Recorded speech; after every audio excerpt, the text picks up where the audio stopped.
Hello viewers, welcome to my channel natural recipes in Telangana. ఇవాళ మన recipe వచ్చేసి హెల్త్కి మరియు కంటికి చాలా ఉపయోగపడే పుదీనా పచ్చడి అండి. చాలా టేస్టీగా ఉంటుంది, ఒకసారి ట్రై చేయండి. ముందుగా ఒక 10 కట్టల పుదీనాని మనం రెక్కలు అన్నీ చుంచేసుకోవాలండి.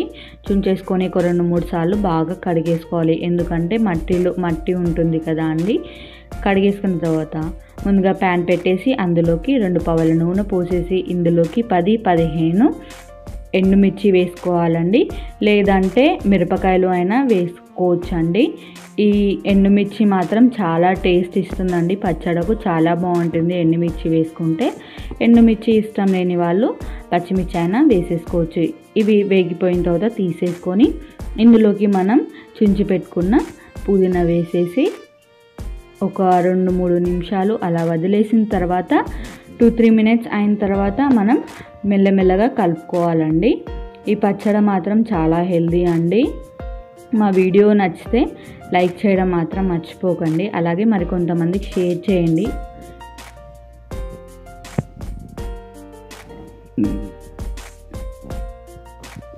పుదీనా అనేది మనం బాగా వేయించుకోవాలండి, క్రిస్పీగా అవ్వాలి ఆకు అంతా. అలా వేయించేసుకున్న తర్వాతనే మనం స్టవ్ మీదకి తీసేయాలండి.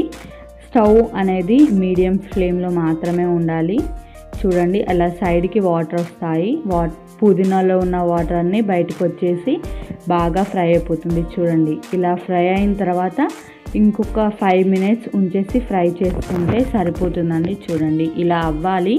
దీన్నంతా మనం ఇప్పుడు మిక్సీ పట్టేసుకోవాలండి. వెల్లుల్లి రెబ్బలు పొట్టు తీసేసుకొని పెట్టేసుకోవాలి. మిక్సీ జార్లోకి వెల్లుల్లి రెబ్బలు, ఉప్పు, జీలకర్ర, అలాగే మనం వేయించేసుకున్న పుదీనా, అలాగే ఎండుమిర్చి వేసేసుకొని బాగా మిక్సీ పట్టేసుకోవాలి. ఇది మాత్రం చాలా టేస్టీగా ఉంటుందండి. Thank you for watching.